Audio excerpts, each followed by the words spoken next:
Praise the Lord. आज की सुबह के लिए हम परमेश्वर का धन्यवाद करते हैं कि जिसने हमें आज का दिन दिया। मेरे प्रियो, आज हम गुड फ्राइडे की आराधना करने जा रहे हैं। जी हाँ, उत्तम शुक्रवार की आराधना, शुभ शुक्रवार की आराधना हम लोग करने जा रहे हैं। हम सब जानते हैं कि इस दिन प्रभु यीशु मसीह को क्रूस पर मारा गया था। प्रभु यीशु ने हम सब के लिए अपना प्राण दिया और हम सब ये भी जानते हैं कि यीशु मसीह की मृत्यु के द्वारा हमारा उद्धार हुआ है, हमारे पापों की हमें क्षमा मिली है। यीशु मसीह ने जो प्राण दिया, बलिदान दिया, उसी बलिदान के आधार पर हमारा मसीह जीवन खड़ा है और हमारा उद्धार हुआ है। तो हम सब मसीहों के लिए ये दिन बहुत ज्यादा महत्वपूर्ण है, बहुत ज्यादा जरूरी है कि यीशु मसीह की मृत्यु को जानना और मृत्यु को समझना। कई बार ऐसा होता है कि जब यीशु मसीह की मृत्यु को हम नहीं समझते हैं तो हमारे जीवन में जो प्रभु यीशु ने उद्धार किया है या वो उद्धार करना चाहता है, इन बातों को हम लोग समझ ही नहीं पाएंगे। उसका बलिदान व्यर्थ नहीं है मेरे प्यारों। उसने हम सबके लिए खास बलिदान दिया है और इसी बलिदान के माध्यम से हमें एक अनंत जीवन मिला है, पापों की क्षमा मिली है और उद्धार मिला है। इसलिए मेरे प्यारों, आज की सुबह हम गुड फ्राइडे की विशेष आराधना को मनाने जा रहे हैं या उसकी आराधना का हम लोग अध्ययन करने जा रहे हैं। जब हम गुड फ्राइडे की आराधना कर रहे हैं तो आज कुछ अलग बातें मैं आपके सम्मुख आज रखना चाह रहा हूं। मेरे प्यारों, यीशु की मृत्यु और 5 अद्भुत घटनाएं। यीशु की मृत्यु के साथ ये 5 अद्भुत घटनाएं हुई थी। बहुत महत्वपूर्ण घटनाएं हैं। इन घटनाओं का वर्णन आज हम ध्यानपूर्वक समझेंगे। जब आप इन घटनाओं को समझेंगे तो ये समझ में आएगा आपको कि ये यीशु मसीह का मृत्यु हमारे लिए कितना मायने रखता है, बाइबल के लिए कितना मायने रखता है, बाइबल के लोगों के लिए, बाइबल जानने वालों के लिए कितना मायने रखता है। तो आइए इन घटनाओं पर अपना ध्यान हम केंद्रित करें और आप मेरे साथ निकालेंगे मत्ती रचित सुसमाचार अध्याय 27 वचन 45 से वचन 54 तक हम लोग पढ़ने जा रहे हैं। Matthew gospel chapter 27 verse 45 to 54, जहां इस प्रकार से लिखा हुआ है, मैं आपके लिए पढ़ना चाहता हूं। दोपहर से लेकर तीसरे पहर तक उस सारे देश में अंधेरा छाया रहा। तीसरे पहर के निकट यीशु ने बड़े शब्द से पुकार कर कहा, एली एली लमा शतब्दनी, अर्थात हे मेरे परमेश्वर, तूने मुझे क्यों छोड़ दिया। जो वहां खड़े थे उनमें से कितनों ने यह सुनकर कहा, यह तो एलिय्याह को पुकारता है। उनमें से एक तुरंत दौड़ा और स्पंज लेकर सिरके में डुबोया और सरकंडे पर रखकर उसे चुसाया। औरों ने कहा, रह जाओ, देखो एलिय्याह उसे बचाने आता है कि नहीं। तब यीशु ने फिर बड़े शब्द से चिल्लाकर प्राण छोड़ दिए और देखो मंदिर का पर्दा ऊपर से नीचे तक फटकर 2 टुकड़े हो गया और धरती डोल गई और चट्टानें तड़क गई और कब्रें खुल गई और सोए हुए पवित्र लोगों की बहुत लोथें जी उठी। और उसके जी उठने के बाद वे कब्रों में से निकलकर पवित्र नगर में गए और बहुतों को दिखाई दिए। तब सूबेदार और जो उसके साथ यीशु का पहरा दे रहे थे भूईडोल और जो कुछ हुआ था यह देखकर अत्यंत डर गए और कहा, सचमुच यह परमेश्वर का पुत्र था।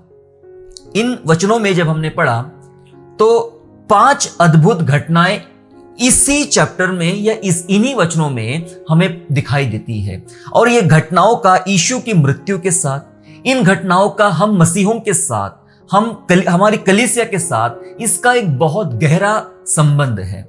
इन घटनाओं का हमारे विश्वास के साथ गहरा संबंध है। इन घटनाओं का बाइबल जानने वाले और पढ़ने वालों के लिए बहुत गहरा संबंध है। यदि हम इन घटनाओं को आज ध्यानपूर्वक समझेंगे तो मेरा मानना यह है कि हमारा विश्वास और ज्यादा परमेश्वर पर बढ़ेगा और गुड फ्राइडे के इस मुख्य महत्व को हम लोग आज की इस समय समझ पाएंगे। तो जो 5 घटनाएं हुई थी उसमें से पहली घटना पर हम लोग जल्दी से ध्यान अपना आकर्षित करेंगे। पहली घटना हुई थी कि पूरे देश में अंधकार छा गया। पूरे देश में अंधकार छा गया। दोपहर से लेकर तीसरे पहर तक कहा जाता है कि तकरीबन यह समय दोपहर 12 से 3 का समय था। ये 3 घंटे का एक भयंकर अंधकार, मतलब सूरज मानो छुप गया है। पूरे देश में अंधकार छा गया है। दिन दोपहर में ऐसा लगा कि मानो रात हो गई है। और इतिहास कहता है कि यह घटना जब उस दिन हुई थी, ऐसी घटना दोबारा कभी इतिहास में नहीं पाई गई कि जो घटना उस दिन प्रभु यीशु मसीह की मृत्यु के दिन हुई थी। आखिर ये घटना हुई क्यों थी, इसे हमें समझना पड़ेगा। पूरे देश में अंधकार क्यों छा गया था, इस बात को हमें समझना पड़ेगा। हालांकि इसके विषय में भी, ये अंधकार के विषय में भी बाइबल में भविष्यवाणी है।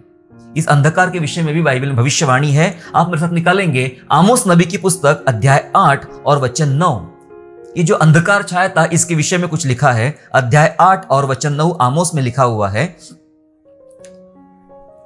परमेश्वर यहोवा की वाणी है, उस समय मैं सूर्य को दोपहर के समय अस्त करूंगा।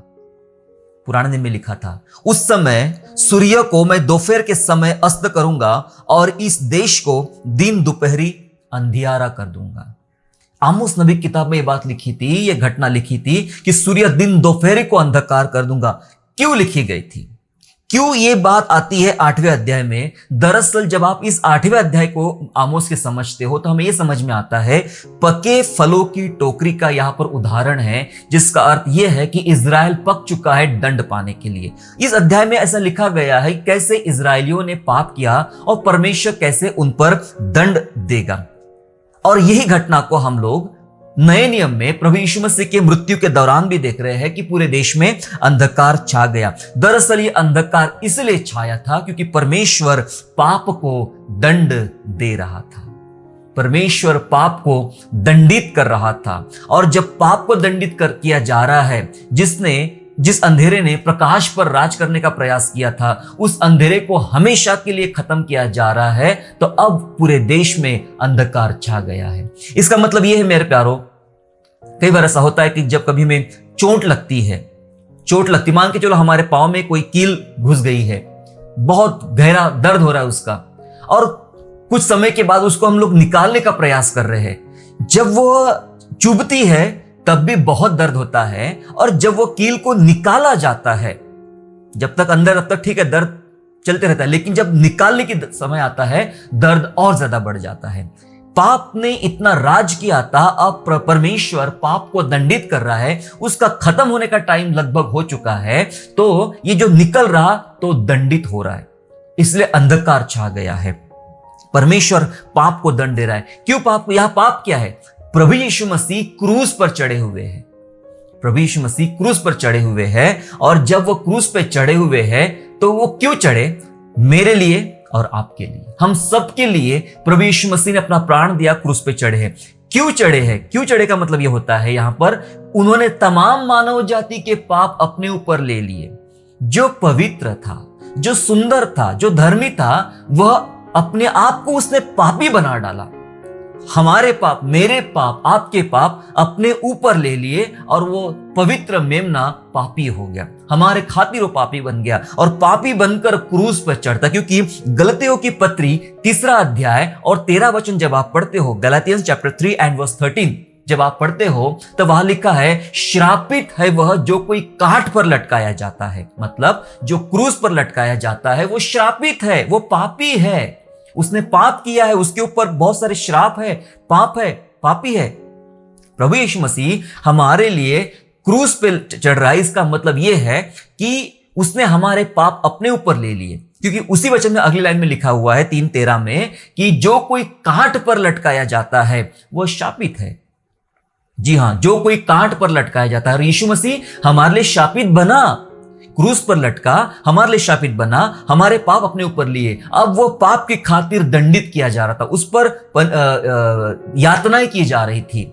कौन सी यातनाएं थी? हम सब बराबर बाइबल पढ़ते हैं तो जानते कितनी क्रूर यातनाएं प्रभु यीशु मसीह को दी गई थी। मेरे प्यारो, दरअसल ये हो रहा था कि मैं बच रहा हूं और मेरे पापों की खातिर कोई मर रहा है, और वो प्रभु यीशु मसीह है। और परमेश्वर पिता पाप को दंडित कर रहा है। जी हां, परमेश्वर पिता पाप को दंडित कर रहा है, और इसलिए पूरे देश में अंधकार छा गया है, अंधकार छा गया है, क्योंकि अंधकार का राज्य ये समय समाप्त हो रहा है।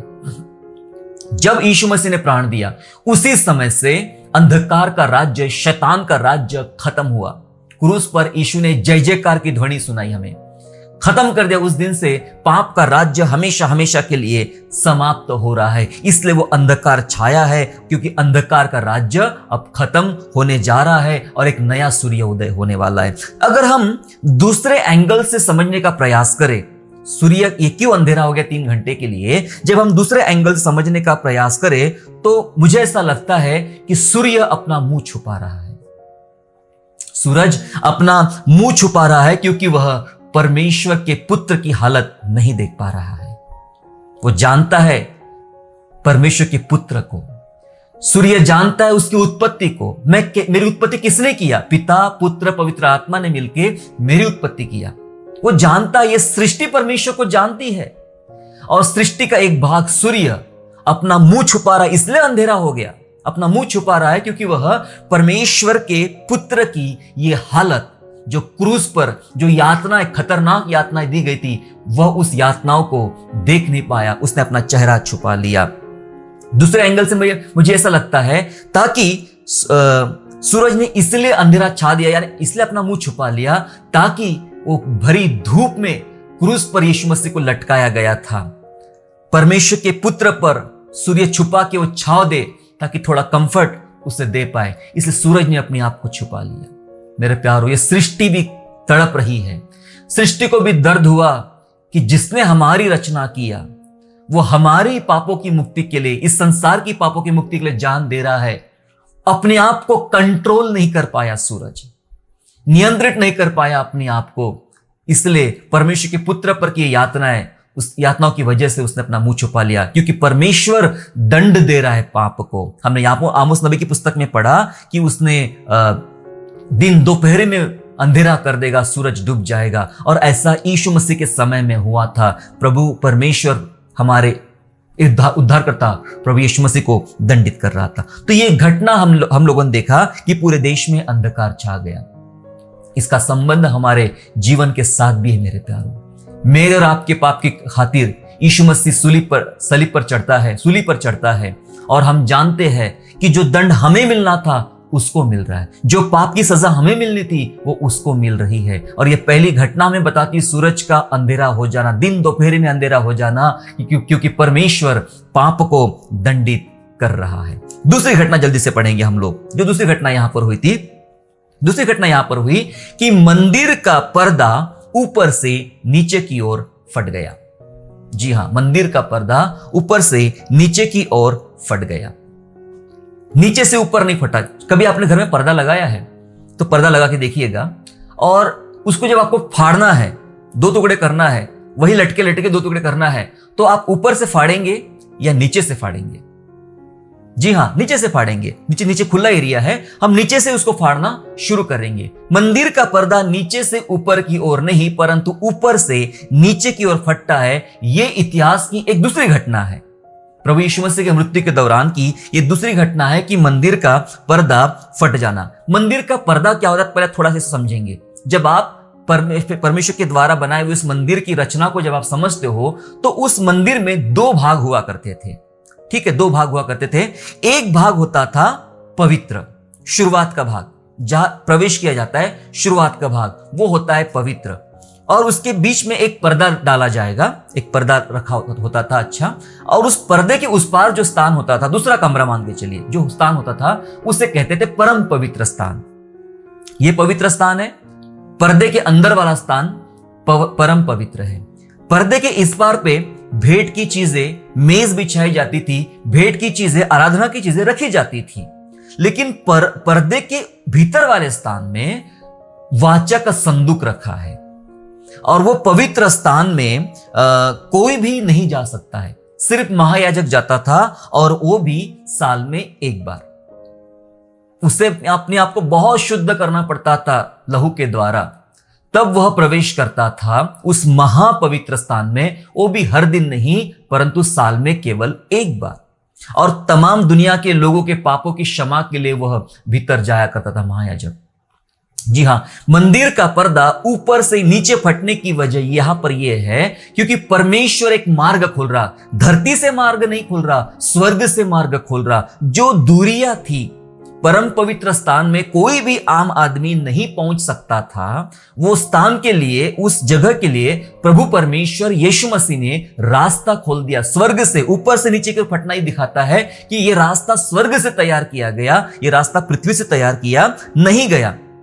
जो परम पवित्र स्थान था पर्दे के उस पार वाला, उस पर्दे के उस पार वाले स्थान में महायाजक जाया करते थे। मेरे साथ निकालेंगे इब्रानियों की पत्री, इसको समझेंगे हम लोग ध्यानपूर्वक। इब्रानियों की पत्री हम लोग निकाल लेंगे, और निकालेंगे उसका अध्याय 9 और वचन 7, book of Hebrew chapter 9 and verse 7, जहां इस प्रकार से लिखा हुआ है। मैं आपके लिए पढ़ता हूं, जहां लिखा है, पर दूसरे में केवल महायाजक, दूसरा मतलब जो दूसरा पर्दे के अंदर का कमरा जो था, दूसरे में केवल महायाजक वर्ष भर में एक ही बार जाता है और बिना लहू लिए नहीं जाता, जिसे वह अपने लिए और लोगों की भूल चूक के लिए चढ़ावा चढ़ाता है। महायाजक एक ही बार प्रवेश करेगा और अपने लिए, खुद के लिए भी करना जरूरी है उसको, खुद के लिए और तमाम लोगों की पाप क्षमा के लिए वो चढ़ावा चढ़ाया करता था। महायाजक, पर्दे के अंदर जाने का काम सिर्फ महायाजक का था। और अब क्रूस पर जब यीशु मसीह है, गुड फ्राइडे के समय हम देख रहे हैं कि मंदिर का पर्दा फट गया, ऊपर से नीचे फट गया। क्यों फट गया? क्योंकि अब साल में एक बार जाने वाला महायाजक प्रवेश नहीं कर रहा। इब्रानियों की पत्री यीशु मसीह के बारे में कहती है कि यीशु हमारा उत्तम महायाजक है, और यहां जो प्रवेश कर रहा क्रूस पर से सीधा परम पवित्र स्थान में, वो प्रवेश मसीह। देखिए ये भी लिखा है यहां पे, इब्रानियों 10वां अध्याय निकालेंगे, इब्रानियों book of Hebrew chapter 10 and verse 19 and verse 20, 19 और 20 वचन में इस प्रकार लिखा है, सुनिए। सो हे भाइयों, जबकि हमें यीशु के लहू के द्वारा उस नए और जीवते मार्ग से पवित्र स्थान में प्रवेश करने का हिया हो गया। सुनिएगा, यीशु के लहू के द्वारा पवित्र स्थान में जाने का हिम्मत मिल गया। 20 वचन, जो उसने पर्दे अर्थात, सुनिए, जो उसने पर्दे अर्थात अपने शरीर में से होकर हमारे लिए अभिषेक किया। अब वो पर्दा अपना शरीर बना डाला, शरीर को फाड़ डाला, मतलब पर्दे को फाड़ डाला। वो परम पवित्र पर्दा और कुछ नहीं, यीशु मसीह को दर्शा रहा है। यीशु मसीह से भीतर प्रवेश करना है परम पवित्र स्थान में, और वो पर्दा फट गया। यीशु मसीह क्रूस पे मर गया, अपना प्राण देह को तुड़वा लिया, मतलब होता है वह पर्दा फट गया। और हमें जो परम पवित्र स्थान में प्रवेश मिला है मेरे प्यारो, वो महायाजक जो साल में एक बार पहले अपने आप को शुद्ध करेगा, बाद में हमें शुद्ध करेगा, और सारे पापी लोग साल भर इंतजार करते थे। मैं आपके लिए खुश खबर, इस गुड फ्राइडे के अवसर पर खुश खबर देना चाहता हूं। साल भर इंतजार करने की, उस तारीख की इंतजार करने की कोई जरूरत नहीं है। हमारा उत्तम महायाजक खुद यीशु मसीह, जो स्वयं एक पर्दे के समान है, अपने आप को तुड़वा के उसके भीतर से हमें प्रवेश दिया है। अब यीशु मसीह में से होकर आप स्वर्ग राज्य में प्रवेश कर लेते हो, और स्वर्ग राज्य हमारा है। यीशु मसीह के द्वारा परमेश्वर ने स्वर्ग राज्य हमें दिया है। सो मंदिर का पर्दा फटना ये बहुत बड़ी घटना है मेरे लिए, आपके लिए, हम सब विश्वासियों के लिए बहुत बड़ी घटना है, क्योंकि यहां पर जो पापों की क्षमा दी जा रही है, ये हमेशा की क्षमा। साल में एक बार महायाजक क्या करता था? हो सकता है कि वे वही लोग थे जो चोरी करते थे, पाप करते थे, झूठ बोलते थे, और साल में एक बार चढ़ावा चढ़ा देते थे, माफी मांगते थे, फिर साल भर पाप करते थे, और फिर वो महायाजक उनके पापों को लेकर भीतर जाता था। जी नहीं, यहां जो हमें क्षमा मिली है यीशु मसीह के माध्यम से, वो हमेशा की क्षमा मिली है। जितनों ने यीशु पर विश्वास किया, मैं आपको बता देना चाहता हूं, आपको प्रभु यीशु मसीह के रक्त के द्वारा हमेशा की क्षमा मिली। बस इस क्षमा को लेके रहना है, इस उद्धार को पकड़े रहना है, खोना नहीं है। ये खोया भी जा सकता है। हमेशा की पापों की क्षमा मिली है हमें, और हमारी पहुंच परमेश्वर तक हुई है। ये था दूसरी घटना। तीसरी घटना जो हुई है बाइबल में, वो इस प्रकार थी। जब प्रभु यीशु मसीह ने अपना प्राण दिया, तो हमने जो मत्ती 27 में पढ़ा, दो घटना अभी तक हम जान चुके हैं कि पूरे देश में अंधकार छा गया। दूसरी घटना, मंदिर का पर्दा ऊपर से नीचे की ओर फट गया। तीसरी घटना जो वहां पर हुई, वो हुआ भूकंप, अर्थक्वेक आया, भूकंप आया। वहां पर उस देश में भूकंप आया। भूकंप क्यों आया? यीशु मसीह मरता है और भूकंप होता है। किसी के मरने से भूकंप क्यों आएगा? धरती क्यों फट जाएगी? धरती क्यों हट जाएगी? मेरे प्यारो, यहां पर भूकंप आया। भूकंप का मतलब यहां पर यह है कि जो पृथ्वी है, ये पृथ्वी में भूकंप आया। पृथ्वी पाप और अन्याय को सहन नहीं कर पाई। ये पृथ्वी पाप और अन्याय को सहन नहीं कर पाई। दरअसल पाप हमारे इतने भारी थे, मानव जाति के पाप इतने भारी थे, जब उनको दफन करने का समय आया, उनको मारने का समय आया, सूरज अपना मुंह छुपा लेता है। कुदरती घटनाएं हुई, सूरज अपना मुंह छुपा लेता है, पृथ्वी में दरारें, चट्टानों में दरारें आ जाती है, भूकंप आ जाते हैं। इसका मतलब यह है वो सहन नहीं कर पा रही। ये पाप इतने भयंकर थे, हमारे पाप इतने भयंकर थे जो यीशु मसीह ने अपने ऊपर लिए, क्योंकि उसने एक शब्द बोला, अपना प्राण छोड़ दिया, अपना प्राण त्याग दिया। उसके बाद मानो धमाके हो गए, पृथ्वी हिल गई, चट्टानें तड़क गई, है ना। सो भूकंप वहां पर आया। परमेश्वर के पुत्र पर का जो अन्याय था या दुख जो था, ये पृथ्वी सहन नहीं कर पाई, पृथ्वी सहन नहीं कर पाई। इस कारण पृथ्वी में भूकंप आ गया, चट्टान में दरारें आ गई। पृथ्वी दरअसल अन्याय को सहन नहीं करती है। अगर आप पृथ्वी के विषय में ध्यानपूर्वक जब आप पढ़ोगे तो पृथ्वी कभी भी अन्याय को बर्दाश्त नहीं करती है, पाप को बर्दाश्त नहीं करती है। पता है, ऐसी घटना बाइबल में और हुई थी। ऐसी घटना हुई थी उत्पत्ति की पुस्तक में। ऐसी घटना हुई थी उत्पत्ति की पुस्तक में, जब आदम के 2 बच्चे थे उस समय, कैन और हाबिल। और हम जानते हैं कि कैन ने हाबिल का खून कर दिया, कैन ने हाबिल का खून कर दिया।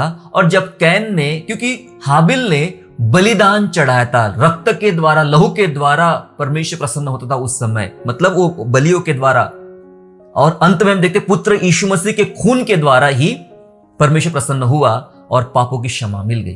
तो हाबिल ने वो बलिदान चढ़ाया था जिससे परमेश्वर प्रसन्न होता है, बलिदान वाला बलिदान, जिसमें रक्त बहाया गया। कैन के समान नहीं संसारिक चीजें मिला के डाल दिए वाला, वो प्रभु की आराधना नहीं। प्रभु की आराधना के लिए बलिदान देना होता है, इसलिए मेमने लेकर आया था, पहिलोटे लेकर आया था हाबिल। लेकिन जब हाबिल का खून किया गया तो धरती ने कुछ बात कही। मेरे साथ निकालेंगे उत्पत्ति 4 अध्याय वचन 10 से 12, Genesis chapter 4 and verse 10 and verse 10 to 12। 4 अध्याय 10 से 12 हम पढ़ेंगे। देखिए यहां पे इस प्रकार से लिखा हुआ है, उसने कहा, तूने यह क्या किया? तेरे भाई का लहू भूमि में से मेरी ओर चिल्लाकर मेरी दुहाई दे रहा है। परमेश्वर ने कैन से बात किया, तूने ये क्या किया? अपने भाई का ही खून कर दिया। और प्रभु कहता है कि तेरे भाई का लहू, सुनिएगा, तेरे भाई का लहू भूमि में से मेरी ओर चिल्लाकर दुहाई दे रहा है। इसलिए अब भूमि जिसने तेरे भाई का लहू तेरे हाथ से पीने के लिए अपना मुंह खोला है, उसकी ओर से तू शापित है। भूमि की तरफ से कैन तू शापित है, क्योंकि लहू भूमि में से चिल्ला रहा है। चाहे तू भूमि पर खेती करे तो भी उसकी पूरी उपज तुझे नहीं मिलेगी और तू पृथ्वी पर बहुत भगोड़ा कहलाएगा। सो पृथ्वी तड़प रही है, पृथ्वी ने आवाज दिया है, सृष्टि ने आवाज दिया है हाबिल के खून को लेकर। उसका लहू चिल्ला रहा है, दुहाई दे रहा है, और उसकी तरफ से, पृथ्वी की तरफ से कैन शापित हो गया। इसका मतलब यह है मेरे प्यारो, पृथ्वी अन्याय को सहन, जो अन्याय हाबिल के साथ हुआ था, अन्याय को सहन नहीं कर पाई। और पृथ्वी, ये धरती मानो चिल्ला चिल्ला कर दुहाई देती, हाबिल का खून चिल्ला चिल्ला कर दुहाई दे रहा था। और यहां तो पवित्र मेमने, परमेश्वर के पुत्र यीशु मसीह का लहू है, वो हाबिल के खून से भी महान है। प्रभु यीशु का लहू हाबिल के रक्त से भी महान है, सामर्थी है, और वो चिल्ला के दुहाई दे रहा था। और इस वजह से पृथ्वी अपने आप को नियंत्रण नहीं कर पाई। सृष्टि में, पृथ्वी में भूकंप आ गया, चट्टानें तड़क गई और दरारें तड़क गई मेरे प्यारो। क्योंकि सृष्टि जो है, पृथ्वी जो है, अपने आप में पाप के कारण तड़पती है। जो पाप पृथ्वी पर चल रहा है, जो पाप की बातें पृथ्वी पर चल रही है, उसके कारण पृथ्वी अपने आप में तड़प रही है। रोमियो उसका 8वां अध्याय और उसके 22वें कलम में ऐसा लिखा है, रोमियो उसका 8वां अध्याय और चैप्टर 8 एंड वर्स 22 रोम का हम देखेंगे, जहाँ इस प्रकार से लिखा है, हम जानते हैं कि सारी सृष्टि अब तक मिलकर कहरती और पीड़ाओं में तड़पती है। क्यों? ये पाप के कारण, पाप के कारण तड़पती है, पीड़ाओं में तड़प रही है। परमेश्वर के पुत्र की बाट जो हो रही है और ये पृथ्वी तड़प रही है, और इस वजह से वो पाप का कारण, पाप का असर बर्दाश्त नहीं कर पाती है और भूकंप आ जाता है, चट्टानें तड़क जाती है। मेरे प्यारे, जो दुख परमेश्वर के पुत्र पर हुआ पापियों के कारण, पृथ्वी उसको सहन नहीं कर पाई और इस कारण पृथ्वी तड़क गई। सुनिएगा, आज कई बार हमारी नजर में हमारे पाप बहुत छोटे लगते हैं। पाप को हम क्या नाम देते हैं? गलती। उसने गलती किया, उसने गलती किया, इसने गलती किया। गलती बोल के पाप को क्षमा मत कीजिए या पाप को छोटा मत कीजिए। कई बार हमें इसलिए पाप दिखाई नहीं पड़ता क्योंकि हम कुछ बातों को गलती बोल देते हैं। जी हां, गलती नहीं, यह अपराध की बात है, पापों की बात है मेरे प्यारो। पाप इतने भारी थे, इतने हेवी थे, इन्हीं पापों की वजह से पृथ्वी ने अपने आप को सहन नहीं कर पाई और पृथ्वी तड़क गई। मेरे और आपके पाप इतने खतरनाक, इतने गहरे, इतने भारी थे मेरे प्यारों, जो सब प्रभु यीशु मसीह ने अपने ऊपर उठा लिए और हमारे पापों के खातिर उसने अपना प्राण दिया और पृथ्वी इस बात को सहन नहीं कर पाई और वो तड़क गई। ये थी तीसरी घटना। चौथी घटना हम लोग बाइबल में पढ़ते हैं जब यीशु मसीह की मृत्यु हुई थी, हमने अभी पढ़ चुके हैं मत्ती 27 में। चौथी घटना यह हुई थी कि कब्रें खुल गई। जी हां, कब्रें खुल गई, चट्टानें तड़क गई थी। उसके अलावा कुछ घटनाएं और हुई थी, कब्रें तड़क गई थी और जो पवित्र लोग थे, संत थे, परमेश्वर के जो संत थे, पवित्र लोग थे, वे जी उठे। वहां उल्लेख नहीं कि वो संत कौन कौन थे, परंतु बाइबल ये बताती कि वे पवित्र लोग थे, वे पवित्र लोग थे, वे सेवक लोग थे, वे संत लोग थे, वे जी उठे। वे जी उठने का मतलब क्या है? कब्रें खुलने का मतलब क्या है? यीशु के मरने का मतलब क्या है? कब्रें खुलने का मतलब क्या है? कब्रें खुलने का मतलब यहां पर यह है मेरे प्यारो, मृत्यु हमेशा हमेशा के लिए आज से पराजित हो गई है। कब्रें खुल गई मतलब कब्र के अंदर क्या रहता है? कब्र के अंदर मृत्यु है। कब्र के अंदर मृत्यु, जब आदमी मरता है तभी उसको कब्र में डाला जाता है। लेकिन जब यीशु मरा तो यीशु मरने के बाद मृत्यु अपने आप में मर गई। जो मृत्यु आदम के जमाने से आई थी, आदम के समय से आई थी, बाइबल कहती है कि पहले आदम के द्वारा मृत्यु आई और अंतिम आदम के द्वारा जीवन आया। वो जीवन यीशु मसीह में था, इसलिए उसने कहा मैं मार्ग हूं, मैं सत्य हूं और मैं जीवन हूं। कब्रें खुलना मतलब मृत्यु पराजित हो गई है, हार गई है। वो अपने आप को हताश होकर मृत्यु ने अपने हथियार डाल दिए, कह दिए, मुर्दों को कह दिया जाओ भाई जाओ, तुम जियो। कब्र ने खोल दिया, जाओ जाओ जाओ निकलो। मृत्यु की पकड़ कमजोर पड़ गई। जिन संतों को, जिन पवित्र लोगों को मृत्यु ने मारा था, मृत्यु की पकड़ कमजोर पड़ गई। यीशु मसीह ने मृत्यु पर विजय प्राप्त कर लिया, अपनी जान देके मृत्यु पर विजय प्राप्त कर लिया और कब्रों ने अपने आप को खोल दिया और कह दिया जाओ भाई जाओ, तुम जी लो। तो पवित्र लोग, ऐसा लिखा है कि शहर में घूमने लग गए, पवित्र होकर, जिंदा होकर वे शहर में घूमने लगे। ये बाइबल हमें बता रही है, ये जो चिन्ह है कब्रें खुलने का, ये चिन्ह हमें बता रही कलीसिया का पुनरुत्थान। ये चिन्ह बता रहा है यीशु मरता है तो कलीसिया यहां से जी उठेगी। कलीसिया का पुनरुत्थान पक्का है। ये बात को साबित किया जा रहा है मेरे प्यारो। हमारे लिए बहुत ही बड़ी आशा यहां पर मिल रही है कि यीशु मसीह की मृत्यु के द्वारा हमारे लिए एक पुनरुत्थान आने वाला है। हम मुर्दे नहीं रहेंगे, हम जिलाए जाएंगे, क्योंकि यीशु मसीह ने मृत्यु को हमेशा के लिए हरा दिया है। इसलिए कब्रें अपने आप को बंद नहीं रख पाई, कब्रों को, मृत्यु की कब्रों को खुल जाना पड़ा और जीवन देकर उनको, पवित्र लोगों को बाहर निकलना पड़ा। ऐसा ही समय आएगा जब यीशु मसीह राजाओं का राजा बादलों पर आएगा तो हम सब की कब्रें खुल जाएगी। अगर आज रात आए तो जो पहले कब्र में गए हैं वो जी उठेंगे और बाद में हमारा नंबर लगेगा, है ना। लेकिन हम सब जी उठेंगे और प्रभु के साथ उठाए जाएंगे, क्योंकि ये ऐसा होगा। ये पुराने नियम में भविष्यवाणी है। मेरे साथ निकालेंगे यशायाह नबी की पुस्तक अध्याय 26, यशायाह नबी की पुस्तक और अध्याय 26 हम लोग निकाल लेंगे और 26 का 19 वचन, आइज़ाया चैप्टर 26 एंड वर्स 19, जहां इस प्रकार से लिखा है, सुनिए। तेरे मरे हुए लोग जीवित होंगे, तेरे मरे हुए लोग जीवित होंगे, मुर्दे उठ खड़े होंगे। हे मिट्टी में बसने वालों, जाग कर जय जयकार करो। हे मिट्टी में बसने वालों, जाग कर जय जयकार करो, क्योंकि तेरी ओस ज्योति से उत्पन्न होती है और पृथ्वी मुर्दों को लौटा देगी। हालेलुया, पृथ्वी मुर्दों को लौटा देगी। यही हुआ।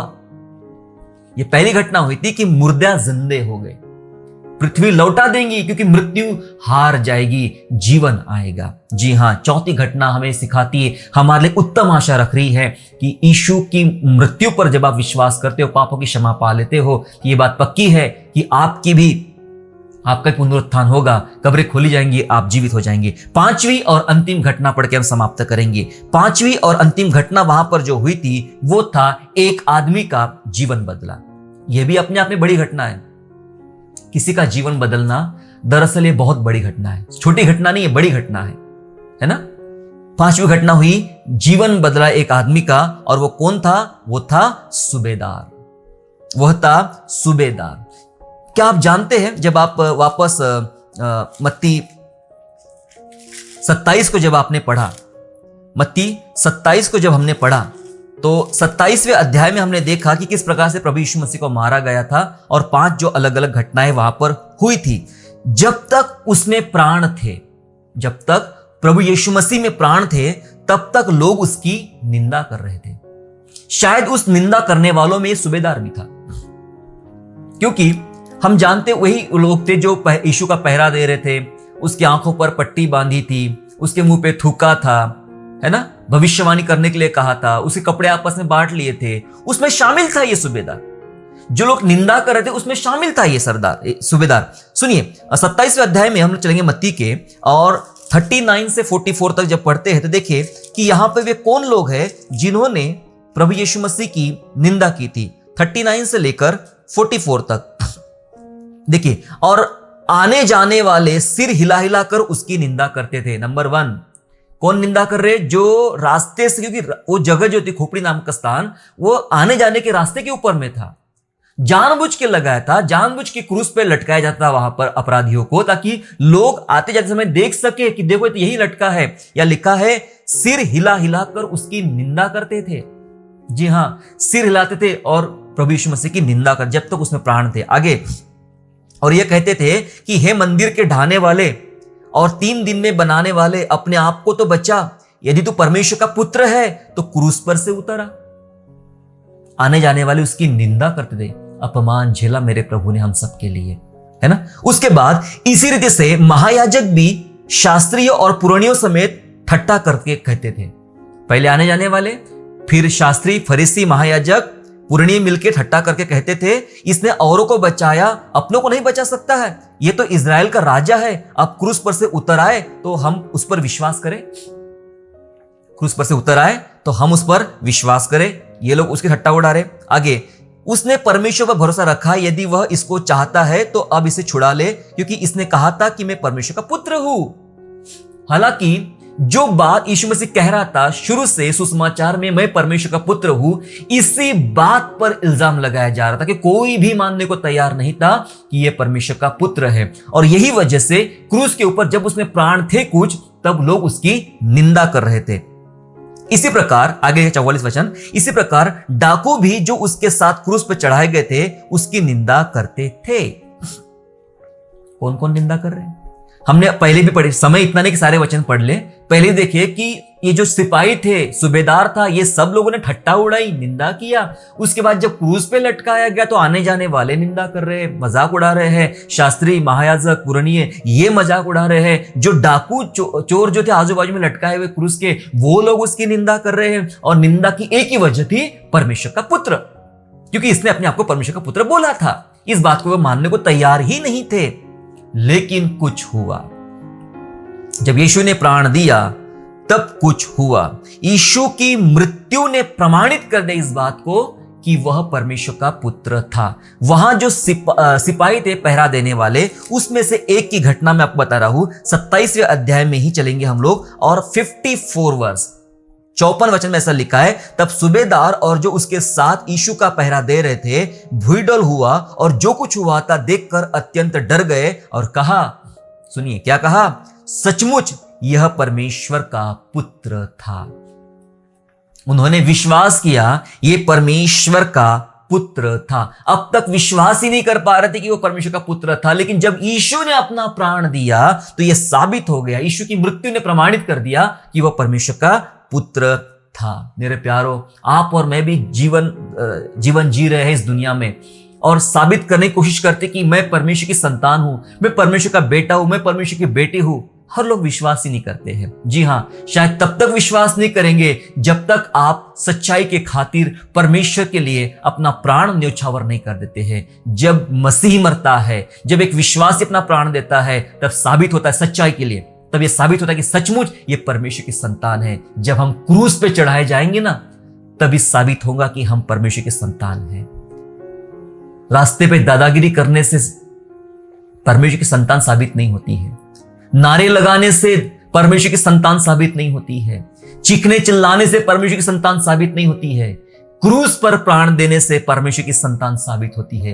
आपको और मुझे क्रूस के रास्ते से गुजरना पड़ेगा। यीशु ने मरते मरते भी, यीशु की मृत्यु ने भी किसी का जीवन बदल डाला। ये सूबेदार था जिसने आखिरकार मानना ही पड़ा कि यह यीशु परमेश्वर का पुत्र था।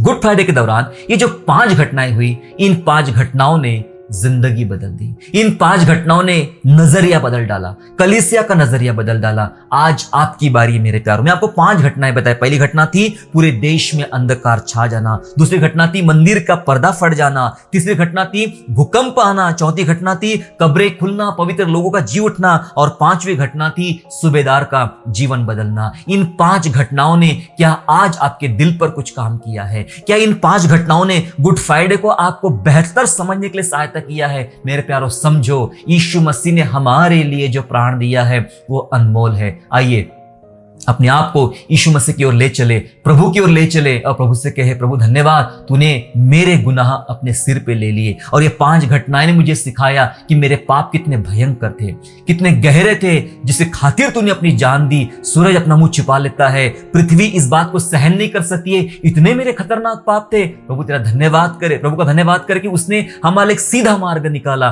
पर्दा फाड़ दिया और हमारा सीधी पहुंच परमेश्वर के पास कर दिया है। आइए हम इससे प्रार्थना करें।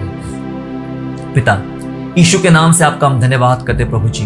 हम धन्यवाद करते, आपने हमारे खातिर अपना प्राण दिया, जान दिया और हमें छुड़ा लिया और हमें बचा लिया। प्रभु जी, आपका हम धन्यवाद करते हैं।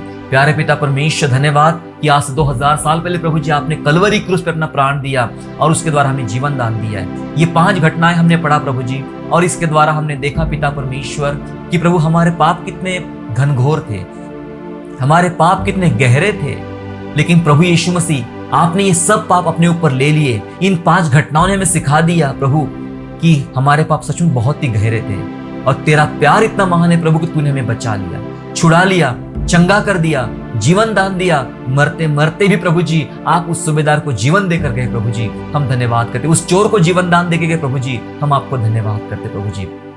धन्यवाद स्वामी।